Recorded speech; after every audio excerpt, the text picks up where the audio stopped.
어린 시절에 보면 어린 아이들 보면 빨리 어른이 되고 싶어 하는 것 같습니다. 그 이유는 단순한데 어른이 되면 어린 시절에 할 수 없었던 것을 할 수 있기 때문이라고 생각이 됩니다. 어린 시절에 많이 이거 해라 저거 해라 많은 제약이 있죠. 잔소리를 많이 듣습니다. 어떻게 보면 그런 거를 듣지 않는 것 같은 어른, 자신의 마음대로 할 수 있는 것 같은 어른이 되고 싶어 하게 되는 것 같습니다. 우리나라에 성년의 날이 있습니다. 혹시 언제인지 아시나요? 85년부터 우리나라의 성년의 날을 매년 5월 셋째 주 월요일로 정했습니다. 이러한 성년이 되는 날, 어, 언제부터 성년이 인정되는 걸까요? 이렇게 특정 날이 오면 인정이 되는 걸까요? 이러한 인정은 현대에서 생긴 게 아닙니다. 성년의 날은 95년도에 만들어졌지만 이 성년식이라는 것은 우리나라만 해도 과거에도 있었죠. 우리나라가 유교의 문화 아래 있을 때 관례와 계례라는 것이 있었습니다. 남자의 경우에는 20세 이상이면 20세 이상이 되고 성인식을 하면 미혼이어도 성인으로 대우를 했다라고 합니다. 그리고 우리의 인식 중에는 어떤 것이 있나요? 결혼을 해야지 어른이다라는 인식도 있죠. 또 지금 현재 우리나라는 만 17세에 주민등록증이 나옵니다. 그리고 이전에는 만 19세였지만 지금은 만 18세가 되면 투표를 할 수 있죠. 이것은 무엇을 의미하나요? 법적으로 성인이라고 볼 수 있는 것입니다. 그리고 대체로 고등학교를 졸업하면 성인으로 보는 것이 일반적이라고 생각이 됩니다. 결국 한 사람으로서 이 사회에서 역할을 감당할 수 있게 되었을 때 우리는 그것을 성인이라고 합니다. 스스로 판단할 수 있고 스스로 행동에 책임질 수 있다면 그것은 성인인 것이죠. 유대인들도 성인식이 있습니다. 성인식에는 사회적인 부분보다 종교적인 목적과 의미를 더욱더 중요시하는 것이 유대인들의 성인식입니다. 이들에게 있어서 누가 성인인가라고 묻는다면 그들은 이렇게 답을 한다고 합니다. 하나님과 계약을 맺은 사람이라고 답을 한다라는 것이죠. 이들에게 성인이란 하나님께 정식으로 인정받는 것이라고 생각하기 때문입니다. 그리고 이것을 바르 미츠바라고 부르는데 여기서 바르라는 단어의 뜻은 아들을 의미하고 미츠바는 계약을 의미합니다. 그러므로 바르 미츠바는 계약의 아들이라는 의미가 되는 것이죠. 또한 유대인들은 성인식을 통하여 계약의 아들이 된다라는 것을 인식하고 있다라는 것입니다. 또 여기서 미츠바를 다른 식으로 뜻을 번역하기도 하는데요. 그거는 가르침이라는 번역이 있습니다. 이렇게 해석을 한다면 가르침의 아들이 되기도 하죠. 이처럼 유대인 전통에 의하면 스스로 하나님의 계명을 지킬 줄 알며 율법의 가르침에 책임질 줄 아는 사람이 성인이라는 것입니다. 성인식을 마친 유대인 소녀 및 소녀는 하나님과의 모든 계명을 지킬 의무를 갖게 되는 것이죠.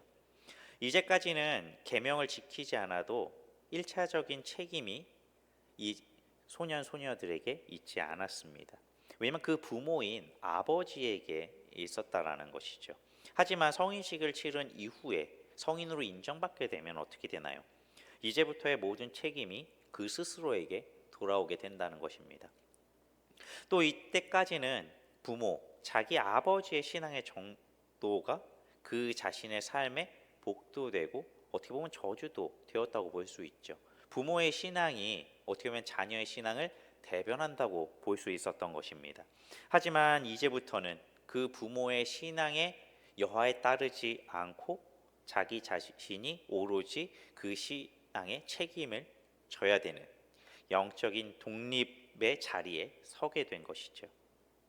그렇기 때문에 이때까지는 종교적 삶이 부모님과 하나님과의 관계에 있었지만 이제부터는 하나님과 직접적으로 계약을 맺게 됨으로써 더 이상 부모님에게 매일 필요가 없게 된다라는 것입니다. 말 그대로 온전하게 독립된 것으로 여긴다라는 것이죠. 그래서 부모님들은 이 날을 굉장히 기뻐한다고 합니다. 왜냐하면 자녀에 대한 이 종교적인 책임이 이제 끝나는 날이기 때문입니다. 또한 자신의 자녀를 하나님 앞에서 온전하게 자라게 양육했다라는 어떻게 보면 그거에 양육했다라는 증명이 되는 것이죠. 그렇기 때문에 이렇게 두 가지 의미로 유대인 부모들에게 굉장히 기쁜 날이었다라고 합니다. 왜냐하면 이제 자녀가 스스로 그 신앙에 책임지는 때가 된 것이기 때문이죠.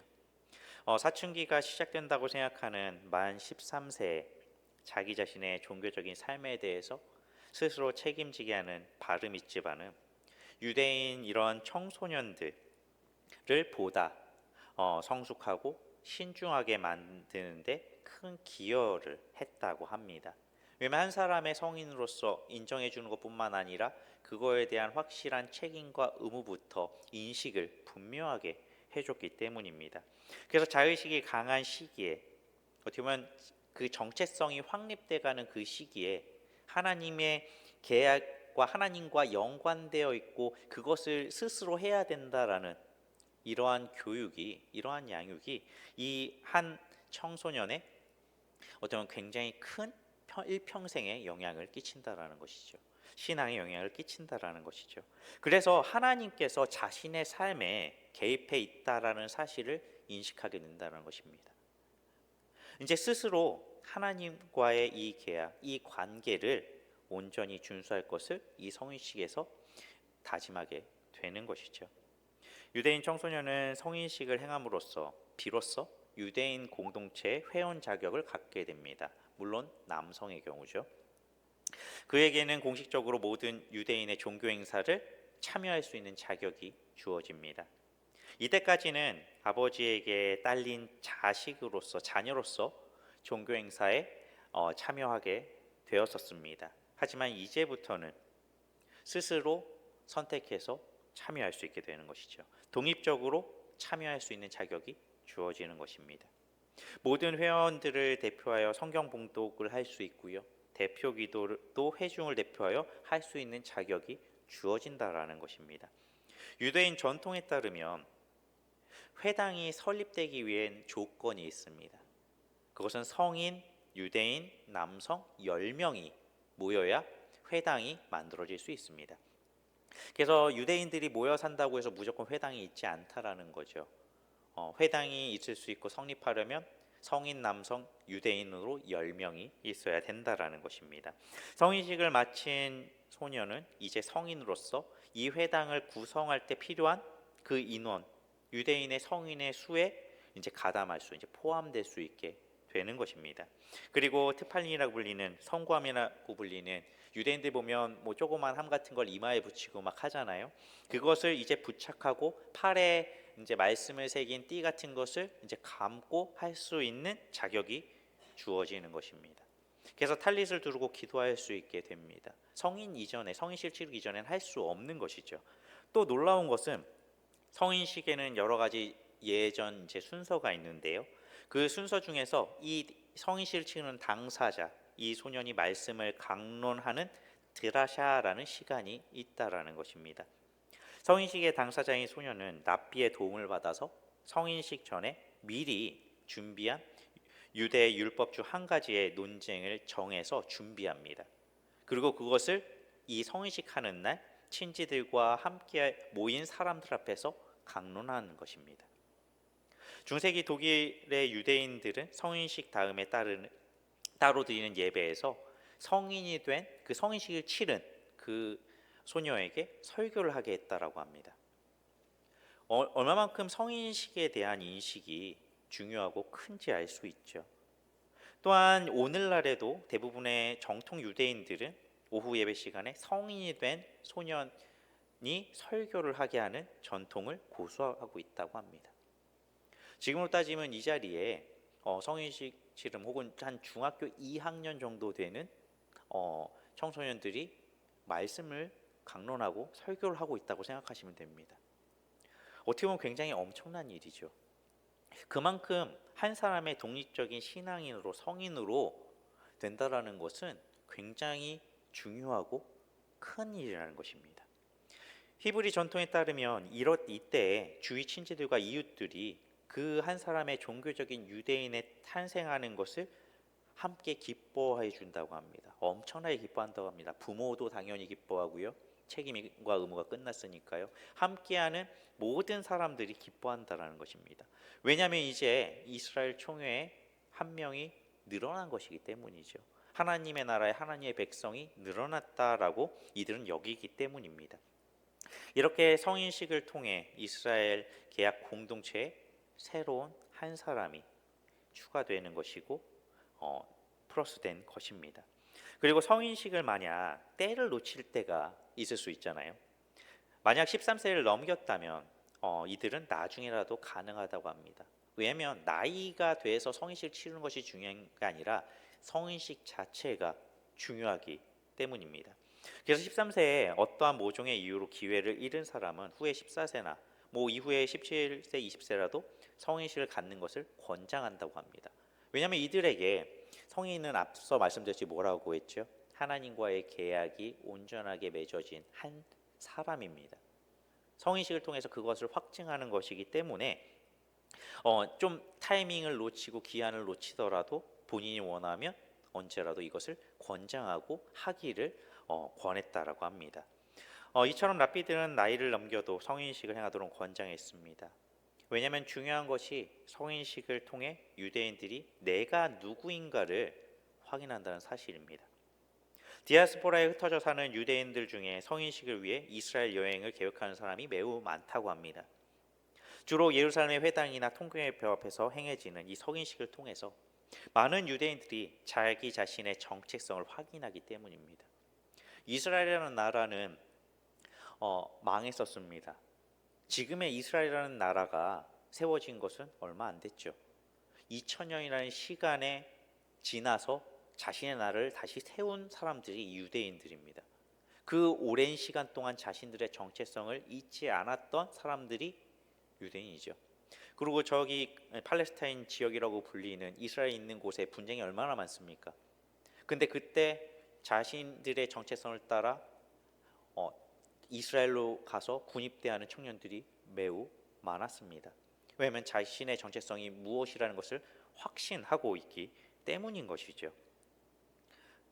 그래서 나이를 넘긴 유대인들도 하는 성인식들을 목격할 수 있습니다.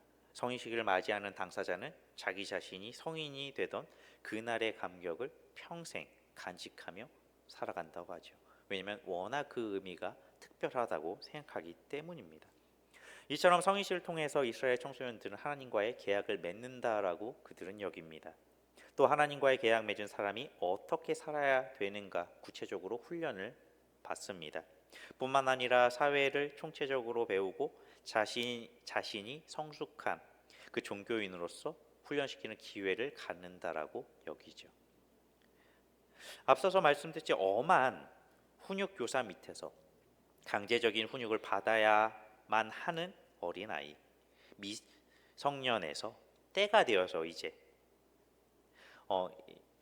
하나님의 아들을 통해 장성한 아들로 하나님께서 만들어 주셨습니다. 미성년자는 상속을 받기 위해 예정되어 있지만 성년이 될 때까지 그 직위와 권리를 사용할 수 없습니다. 우리가 잘 아는 탕자의 비유가 있죠. 거기서 작은 아들 외에 후반부에 보면 큰 아들이 등장합니다. 큰 아들은 재산을 탕진하고 온 자신의 동생의 소식을 듣습니다. 또한 그 아버지의 반응을 알게 됩니다. 그때 큰 아들은 어떻게 하나요? 동생이 죽었다 살아 돌아왔으니까 같이 기뻐합니까? 아니면 동생한테 쫓아가서 동생이 그래 괜찮은지 건강한지 어떠했는지 안부를 묻습니까? 그렇지 않죠. 굉장히 불만을 아버지께 토로합니다. 굉장히 화가 났고 언짢았죠. 아버지에게 이렇게 얘기합니다. 자신에게 염소 새끼조차 내어주지 않으셨다라고. 그 염소 새끼로 자신이 친구들과 즐거운 시간을 갖도록 하지 않으셨다라고 원망하죠. 그때 아버지는 어떻게 답변하나요? 아버지는 이렇게 말합니다. 누가복음 15장 31절에 이렇게 이야기합니다. 아버지가 이르되 예 너는 항상 나와 함께 있으니 내 것이 다 내 것이로되. 큰아들은 아버지의 상속자였다는 것, 자신이 아버지의 아들로서 아버지의 모든 재산을 상속한 상속자라는 사실을 잘 인지하지 못하고 있는 것 같습니다. 자신이 누리고 있고 누릴 수 있는 것이 무엇인지 모르고 있다라는 것이죠. 자신이 어떤 위치고 어떤 자격을 가졌는지 모르고 있다라는 것입니다. 큰아들이 아버지에게 염소를, 양을, 소를 달라고 했다면 그 아버지가 안 주셨을까요? 어떻게 보면 자기 작은 아들이 자기가 아직 죽지도 않았는데 자기 몫을 떼어 달라고 했을 때도 그것을 아무 말 없이 주셨던 아버지입니다. 하물며 지금 내 옆에서 있는 나를 사랑하는 큰아들, 그 아들이 조금 달라고 했을 때 안 주셨을까요? 당연히 주셨겠죠. 근데 큰아들은 어쩌면 요구하지조차 않았을지 모릅니다. 왜냐하면 자신이 어떠한 존재이고 아버지가 자신을 어떻게 생각하는지 그런 거에 대한 명확한 정체성이 없었던 것으로 보이기 때문이죠. 우리가 받는 상속은 무엇인가요? 앞서서 보았듯이 우리의 신분입니다. 상속을 받을 수 있는 자가 되었다라는 것입니다. 단순히 특정 얼마만큼의 무언가 상을 받는 것이 아니라 그 자녀로서 아버지의 것을 다 완전히 누릴 수 있는 그 자격을 얻었다라는 것이죠. 유업을 이을 자격을 얻었고 실질적으로 그것을 누리고 사용할 수 있게 되었다라는 것입니다. 어렸을 때라는 말 단순히 나이를 이야기하고 있지 않습니다. 예수님을 믿기 전의 모습과 후의 모습을 이야기하는 것이죠. 개인적인 삶을 볼 때 우리의 개인의 실체는 어떤가요? 신자가 예수님을 인격적으로 만나 성숙하고 온전한 삶이 되기 전까지의 모습은 종노릇하는 상태였다라는 것입니다. 본질 자체가 종노릇하는 자리에 있던 것이죠. 그래서 어떻게 보면 노예 근성이라는 말이 있죠. 남이 시켜야지만 합니다. 얼마나 괴로울까요? 내가 원치 않은 일을 해야 되니까요. 또한 죄의 근성은 어떤가요? 자신의 육신의 욕망과 욕심을 쫓아갑니다. 자유롭게 사는 것 같이 보이지만 욕망과 욕심의 종으로 살고 죽음과 세상의 종으로 살고 죄와 자기 자신의 종으로 사는 것이 실체라는 것입니다. 오늘 본문의 4절을 함께 보도록 하겠습니다. 함께 보겠습니다.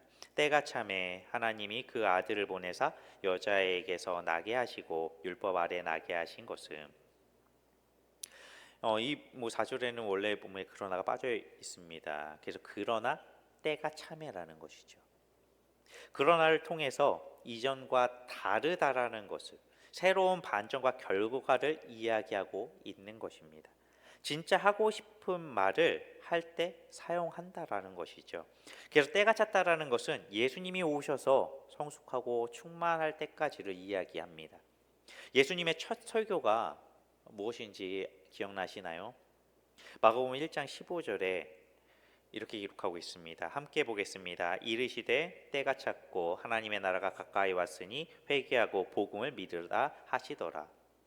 예수님이 첫 번째로 말씀하시는 것은 그거였습니다. 하나님의 나라가 가까이 왔다. 회개하라는 것입니다. 세례요한도 동일한 맥락으로 이야기를 했죠. 이제 때가 찼다라는 거죠. 하나님께서 이제 계획하신 대로 이루어진다라는 것입니다.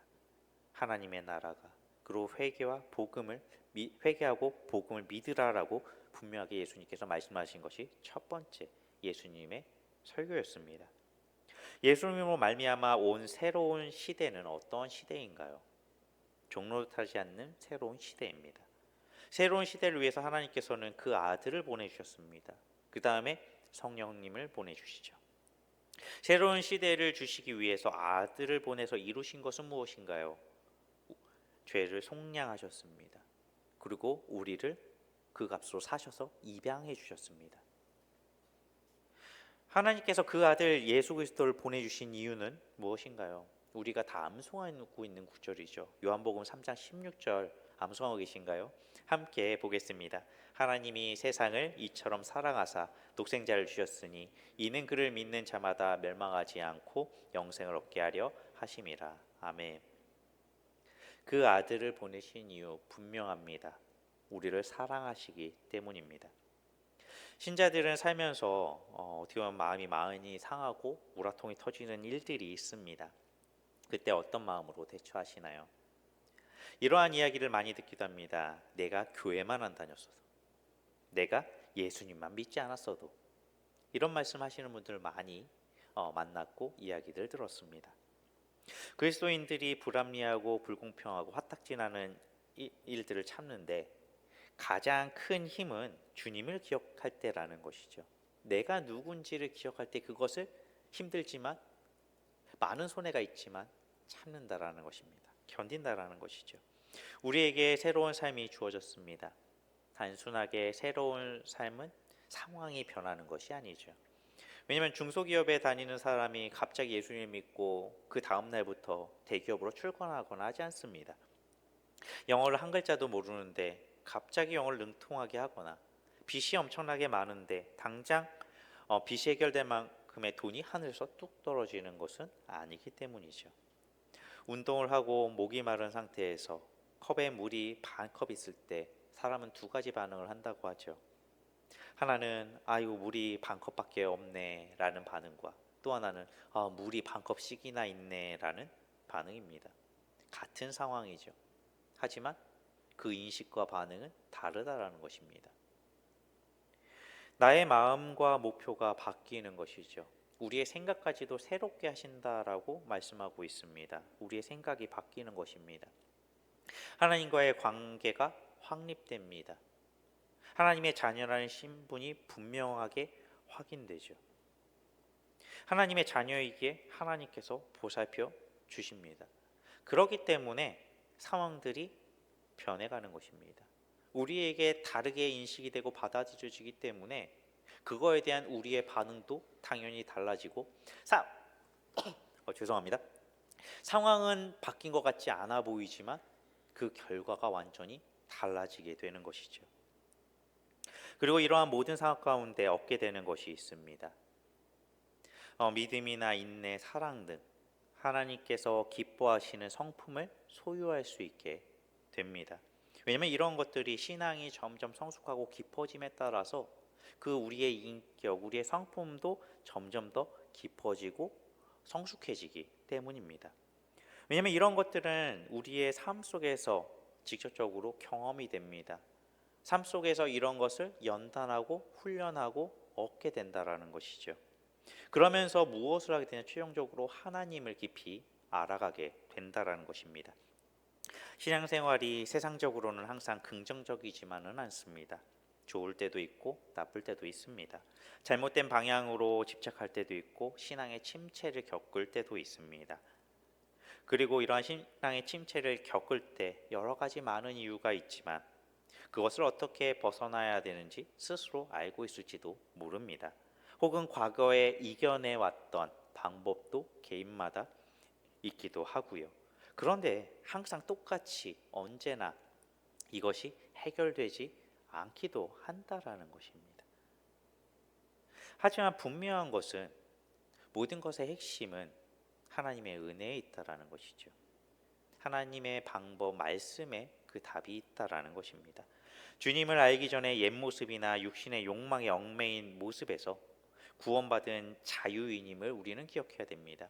우리의 정체성이 그리스도인, 예수님을 믿는 사람, 하나님의 자녀, 하나님 나라의 백성이라는 이 정체성이 분명하게 우리에게 확신이 되어야 한다라는 것이죠.